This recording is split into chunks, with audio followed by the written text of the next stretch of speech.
They tried to steal from a nation that has awakened. At exactly 6:42 a.m., just minutes before a massive cargo ship was scheduled to depart Burkina Faso's main seaport, President Ibrahim Traoré issued an order that stunned the entire region. Block that ship. Nothing leaves the port. Soldiers surrounded the docks. Cranes were frozen midair. Engines were shut down.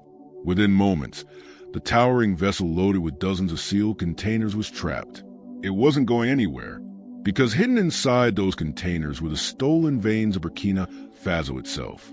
Raw gold, rare minerals, and precious resources worth more than $500 million, quietly smuggled out of the country under protection of international networks, corrupt officials, and foreign contractors who never expected to be caught.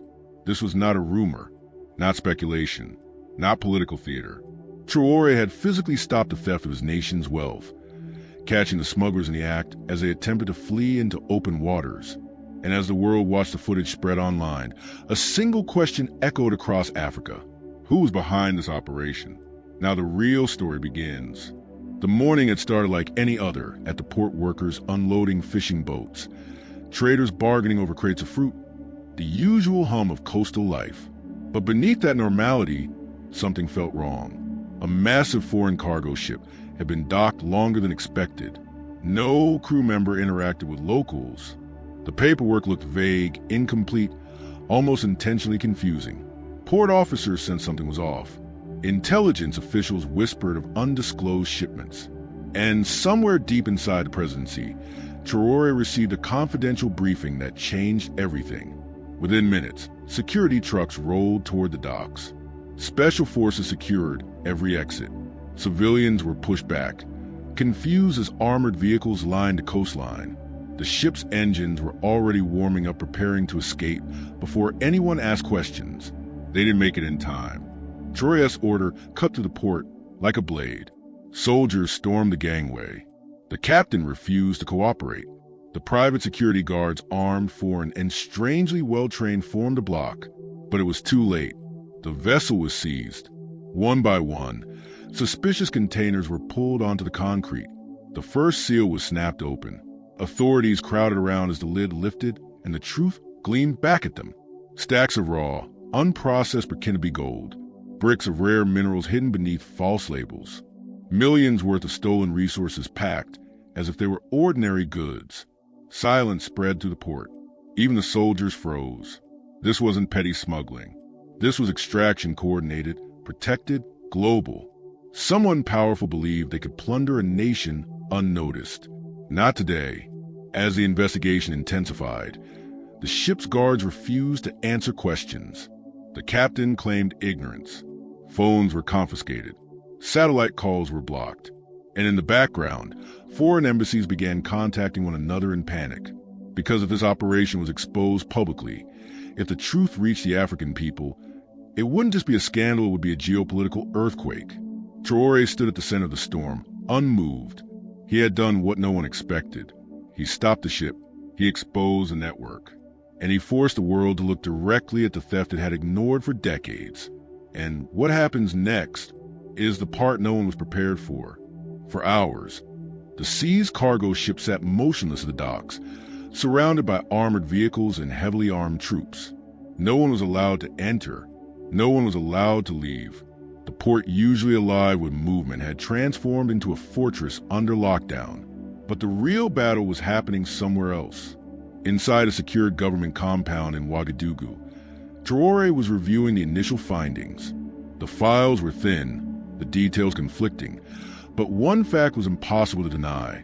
The containers were bound for a European port, where they would be loaded onto trucks and disappear into a network of private companies, all of them foreign. None of them registered in Burkina Faso. As he read through the documents, his expression didn't change, but something hardened behind his eyes. This wasn't corruption. This was colonization hiding behind paperwork. Back at the port, investigators continued opening containers. One revealed gold dust packed in industrial barrels. Another contained rare earth minerals disguised as construction material. A third container held something even more alarming: encrypted devices, satellite communication tools, and military-grade drones. It wasn't just smuggling. It was surveillance. Someone had been operating inside Burkina Faso, extracting resources while gathering intelligence and preparing for something bigger. Word spread quickly within the security forces. Soldiers whispered to each other as they watched each container open, disbelief turning into quiet anger. Some had fought in the north. Some had lost family to extremist attacks. All of them knew how much the country struggled. And here was $500 million worth of stolen wealth, packed neatly inside metal boxes, ready to vanish across the ocean. One officer muttered, "How long has this been happening?" Another answered, "Long before we were born." And in living rooms across the country, as photos leaked online, the people of Burkina Faso began to understand the scale of the betrayal. Meanwhile, foreign governments were waking up. Within an hour, the first diplomatic message arrived. A European embassy requested a clarification about the seizure. Another expressed concern regarding international shipping stability. A third demanded immediate release of the vessel. But none of them asked the real question. Why was their ship carrying stolen African resources? Traoré refused to respond. Instead, he called an emergency meeting with the highest-ranking security officials. The room was sealed. Phones were collected. A map of the port was projected onto the wall. Every container, every manifest, every crew member was marked and cross-checked. Then Traoré made a decision that changed the entire operation. Do not release a single item. Not 1 gram. Not 1 container. Everything stays here. The officers exchanged tense glances. They knew what that meant. The pressure would escalate. Foreign governments would react. Sanctions could follow. Threats would come. But Traoré didn't blink. Because this time, he wasn't just protecting resources, he was telling the world that Burkina Faso would no longer be a silent mine for foreign profit. As night fell, thousands of citizens gathered outside the port's perimeter fences. They held phones in the air, filming the lights, chanting, demanding justice for the wealth stolen from their land. Some cried, some prayed, some simply stood in defiant silence. A young woman shouted through a megaphone, "They have stolen from us for generations." But not tonight. Tonight, they were caught. Inside the ship, the detained crew grew nervous. Their employers hadn't contacted them. Their satellite phones were blocked. They didn't know whether to fear the Burkinabe soldiers outside or the foreign intelligence services they had been working for. Because if the truth of this shipment came out, they wouldn't just lose their jobs. They would become liabilities. Traoré knew this, and he acted fast. He sent a confidential message to a trusted ally in the Sahel Alliance. Prepare for possible foreign retaliation. We have uncovered something larger than expected. There was no reply for several minutes. Then one sentence came through. You are not alone. The stage was set. The ship was frozen in place. The containers were secured. The truth was spreading, and the world was watching. But the most dangerous part of the story was still hidden in the last container they hadn't opened yet. A container whose weight didn't match its manifest. A container protected by additional locks. A container that no crew member would speak about. The one box that could reveal everything. And at dawn, they would open it. Dawn broke over the port like a slow exhale. A thin layer of fog drifted across the water as soldiers tightened their perimeter. Journalists gathered outside the security fence, desperate for confirmation, but no one was allowed inside. The entire coastline felt like it was holding its breath. Inside the port, Traoré arrived before sunrise. No entourage, no cameras, just a leader determined to face the truth with his own eyes. He walked directly toward the final unopened container, the one that had troubled investigators all night. It was heavier than the manifest claimed. The metal was reinforced. Additional padlocks had been installed, not by port authorities, but by foreign contractors. The numbers didn't match the shipping logs. One of the officers approached him. "President, this container, something is wrong. We think whatever is inside wasn't meant to be found." Traoré nodded. "Open it." The team began cutting through the final seal. Sparks flew. The sound of metal grinding echoed across the silent port. Soldiers raised their weapons, not fully understanding what they were preparing for. Finally, the doors creaked open, and the truth inside stunned even the most hardened officers. The container didn't hold minerals. It didn't hold gold. It held equipment. Rows of black cases stacked neatly, each labeled with serial numbers from a foreign defense manufacturer. Inside those cases were components usually used to establish private military communication networks, secure radios, encrypted routers, tactical surveillance drones, night vision systems, and portable radar units. But the most alarming item was in the center of the container. A fully assembled satellite uplink terminal capable of sending encrypted intelligence directly to a foreign command center. One officer whispered, "This isn't smuggling, this is an operation." Another added, "Someone was building a shadow control system inside our borders." And then they found something even darker. At the far end of the container was a crate sealed with diplomatic wax. Inside it, dozens of dossiers, photos, maps, names of key Burkinabe military officers, energy infrastructure layouts, and classified geological surveys of untapped mineral zones. This wasn't theft. This was infiltration. A foreign state had been preparing the blueprint for long-term control. Traoré stood silently, absorbing the full magnitude. But the moment captured worldwide attention came next. A soldier handed him a sealed folder found inside one of the crates. On the cover was a Western intelligence insignia. Inside were documents outlining projected profits from the stolen gold and minerals, and an estimated timeline showing how long Burkina Faso would remain cooperative if kept economically dependent. The plan projected 25 more years. 25 years of resource extraction. 25 years of political manipulation. 25 years of keeping the nation weak. Traoré's jaw tightened, not in anger, in clarity. He closed the folder and spoke with a calm firmness that made every soldier in the room stand taller. This is why they want our leaders weak. This is why they want our people divided. This is why they want our countries drowning in debt, so they can steal, surveil, and control. Then he looked directly at his officers. Not anymore. Outside the port, crowds continued to grow. Rumors had already spread that something massive had been found, and thousands of Burkinabe citizens waited for a sign, for an explanation, for justice. Meanwhile, foreign governments were panicking. Encrypted messages shot across continents. Emergency meetings were called. Diplomats were instructed to contain the situation before the truth spread. Some even threatened consequences if the ship was not released immediately. But Traoré had already reached a decision that would change the geopolitical balance of West Africa. He walked out of the container, lifted his chin toward the rising sun, and spoke to his commanders. "We expose everything, publicly, every document, every weapon, every gram of stolen gold. Let the world see what they've been doing to us." The officers exchanged looks of shock and pride. This was no longer a port investigation. This was a declaration of sovereignty. Preparations began instantly. Photos were cataloged, evidence secured, a full report started, and a national broadcast was scheduled for the evening. But as the team worked, an alert suddenly came to the port surveillance room. A drone, foreign-made, military-grade, was detected flying low over the bay, approaching the seized ship. It wasn't broadcasting a commercial frequency. It wasn't responding to warnings.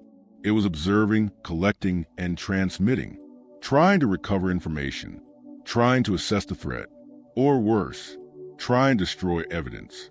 The port commander shouted, "Sir, unauthorized aerial unit approaching the cargo ship." Traoré didn't hesitate. Shut it down. Within seconds, anti-drone jammers activated.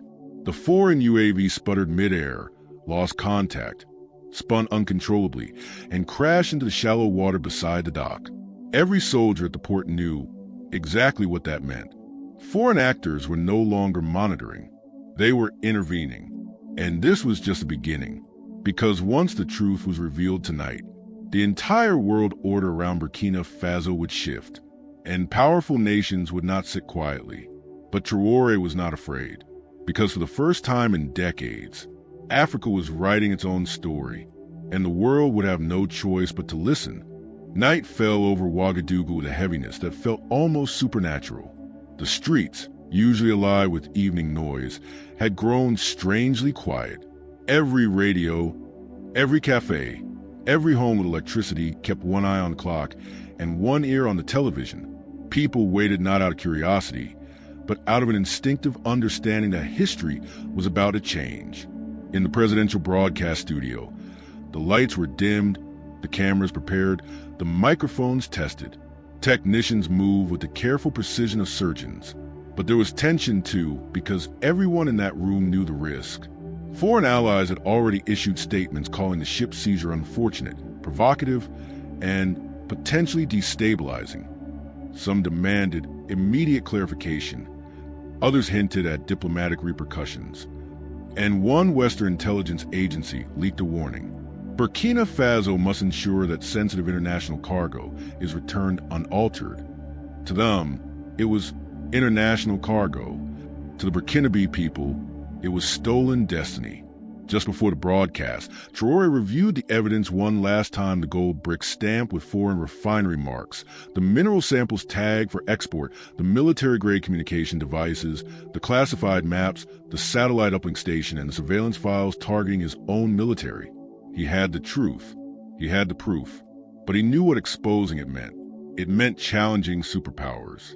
It meant angering corporations worth billions. It meant threats economic, political, even physical. Yet, as he looked down at the documents, a simple thought cut through the noise. If a leader fears truth, he does not deserve his people. He stepped into the studio. The red recording light blinked on. And across the country, millions leaned forward. Traoré began speaking not with rage, but with the calm gravity of a man carrying the weight of a nation. He described the ship first, how it had attempted to leave under altered documents, how the containers had been mislabeled, how the cargo was valued at over $500 million. Then he revealed the minerals untaxed, undeclared, bound for private foreign buyers. He showed the gold processed, packaged, marked for transfer through offshore intermediaries before vanishing into markets across Europe and America. But when he revealed the military equipment, the studio fell silent. Images flashed across the broadcast: encrypted radios, surveillance drones, night vision helmets, portable radar towers, satellite uplink terminals. Burkina Faso had not just been robbed, it had been infiltrated. Then Traoré held up one of the classified dossiers. The camera zoomed in. Behind the president, screens displayed maps of Burkinabe mining regions marked in red, each area aligned perfectly with multinational concession requests from the last decade. He explained how the intercepted files mapped out the next 25 years of resource extraction, how intelligence agencies had been monitoring political groups inside Burkina Faso, how they had planned to influence elections, how private contractors had already positioned themselves near future mining zones. He looked into the camera, his voice low and unwavering. For years, they've lied to us, smiled at us, shaken our hands, while stealing from beneath our feet. Tonight, that ends. Across the country, people felt something shift. Not fear, not tension, but a rising flame of dignity. Yet even as the president spoke, the world outside reacted rapidly. In European capitals, emergency meetings were called. In Washington, intelligence reports were updated hourly. Stock markets connected to mining companies began to tremble. And several foreign embassies in West Africa requested additional security. The truth was out, and truth is a powerful destabilizer.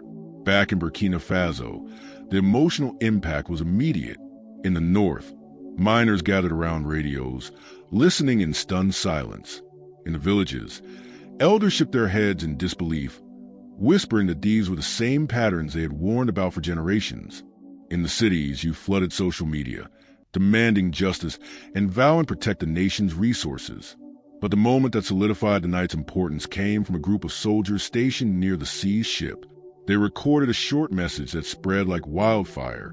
President Traoré, we stand with you. Burkina Faso will not be intimidated again. Hours after the broadcast, support messages flowed in from Mali, Niger, Guinea, and even grassroots organizations across the continent. For the first time in decades, West Africa spoke with one voice. But support was not the only reaction. Satellite intelligence detected increased foreign aircraft activity over the Atlantic. Diplomatic cables leaked showing heated discussions about restoring stability. Anonymous sources warn of sanctions. Burkina Faso was stepping into a storm, and Traoré knew it. But storms do not frighten nations that have already survived decades of exploitation. Standing in the quiet studio as the broadcast ended, he looked out the window at the city lights. For a moment, he saw the reflection of a people who refused to be silent anymore. Africa had been pushed, manipulated, and extracted from, but a new force was rising, one built on truth, unity, and sovereignty. Tonight, he had thrown a stone into the ocean of global politics. The waves would come, the backlash would come, pressure would come, but so would something else. A new generation of Africans lifting their heads and saying, "We are not weak, we are not blind, and we will not be stolen from again." The world was watching now, and Burkina Faso was no longer a silent victim. It was a beacon, a message, a breaking point. And this was only the beginning. The morning after the broadcast, the world awoke to a Burkina Faso that felt different. Reporters swarmed airports. Energy markets fluctuated. Diplomats rushed to craft statements before the pressure mounted. But inside Burkina Faso, something far more powerful happened. A unity the nation had not seen in decades. Crowds filled the streets of Ouagadougou, waving flags, chanting the president's name, praising the soldiers who intercepted the ship. Mothers carried their children on their shoulders, telling them, "Look closely.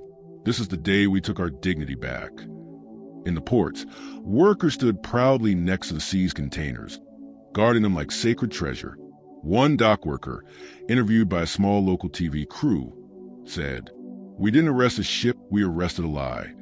Across universities, students held open discussions about sovereignty, exploitation, and the future of African leadership. Young activists created viral hashtags calling for stronger protections on national resources. Influencers across Senegal, Mali, Niger, and Tanzania began sharing the speech, calling it one of the boldest African moments in recent years.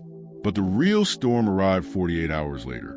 A Western ambassador requested an urgent meeting with Traoré, demanding the release of what he called strategic international assets. Not gold, not minerals, not even the communication equipment. Strategic assets. The phrase lingered cold, corporate, suspicious. Traoré refused a meeting, and that refusal, simple, firm, unshaken, changed everything. Within hours, international media began releasing articles accusing Burkina Faso of escalation, nationalist overreach, and undermining international stability. Some networks openly questioned the legitimacy of the investigation. Others speculated about foreign influence within the Burkinabe government. But for the first time, Africa did not retreat. Instead, Mali and Niger publicly expressed their support. Guinea issued a statement demanding greater African control over natural resources. Grassroots movements across Kenya, South Africa, Ghana, and Ethiopia began praising Burkina Faso's actions as a model for the next generation. It wasn't just a political moment. It was a psychological liberation. Meanwhile, inside the government headquarters, an emergency council gathered. The doors closed. No cameras, no leaks, just the weight of an entire nation hanging in the room. For hours, ministers debated the next steps. Should they reveal more documents from the seized ship? Should they call for an international investigation? Should they build regional alliances to protect mining corridors? Should they prepare for sanctions? Every option came with risk. Every path came with consequences. But Traoré, leaning forward, spoke with the clarity of someone who had already made up his mind. "We did not choose this confrontation, but we will not run from it. If defending our resources makes us enemies of powerful nations, then so be it. The people stand with us, and a united people fear nothing." The room fell silent, because they knew he was right. Outside, night rolled across the capital again, but the city was wide awake. Bonfires burned in the neighborhoods as people discussed the ship, the minerals, the infiltration files, and the possibility that more cargo vessels might be leaving Africa every single day with stolen wealth. A fisherman from a coastal village summed it up perfectly during a radio call-in. "Now that we know what they tried to take, we will watch every ship, every truck, every border. Africa is awake." But with awakening comes danger. Satellite data showed increased naval movements near West African waters. Intelligence sources warned of possible cyber attacks on government systems. A former diplomat leaked that a coalition of foreign corporations was preparing legal action for interference with international commerce. Corporations, not nations. Corporations behaving like governments. The lines had blurred long ago, but now they were exposed. Yet something else was happening too. Burkina Faso's youth, often dismissed as powerless, were stepping forward in unexpected ways. Cyber groups began analyzing trade records. Student researchers compiled reports on mineral theft across the Sahel. Young filmmakers started documenting the entire ship seizure, creating a digital trail that no one could erase. Community organizations launched donation drives to support port security and anti-smuggling operations. A movement was forming not built on rage, but on clarity, a realization that Africa's greatest weakness had never been lack of strength, but lack of awareness. Now, awareness was spreading like wildfire. As the moon rose over the capital, Traoré walked onto a balcony overlooking the city. Soldiers stood at attention nearby, and crowds below holding candles and flags looked up, waiting for him to speak. He didn't use a microphone. He didn't need one. His voice carried through the still night air. They tried to steal from us. They tried to silence us. They tried to treat us as shadows in our own land. But today, Burkina Faso stands in the light. This ship will not leave. These minerals will not leave. And our dignity will never leave again. A wave of cheers surged through the crowd like thunder. Then, he said something that no one expected. Something that would echo across Africa before sunrise. We are not asking the world for respect. We are taking it. That single sentence, sharp as a blade, pierced through borders, screens, and time zones. By morning, millions had repeated it. By afternoon, it had become a continental slogan. By nightfall, it became a symbol of resistance, pride, and awakening. The interception of one cargo ship had transformed into an ideological rebellion, not against any one nation, but against a system built on silence, secrecy, and extraction. And for the first time in years, hope did not feel naive. Hope felt powerful. Hope felt earned. Hope felt African. As this chapter closes, one question remains. If one ship held $500 million of stolen wealth, how many others have left African shores unseen? And how many more will be stopped now that the continent is finally awake? Burkina Faso has drawn a line. Africa has stepped into storm, and the world will have no choice but to face a new reality. The era of silent exploitation is over, and a new era of truth, unity, and sovereignty has begun. If you've watched this far, share your voice in the comments. Tell us what you believe is really happening behind Africa's resource wars. Tell us whether you think more ships like this are still leaving. And tell us whether Africa is ready for the fight that lies ahead. Because this story doesn't end here. This is just the beginning.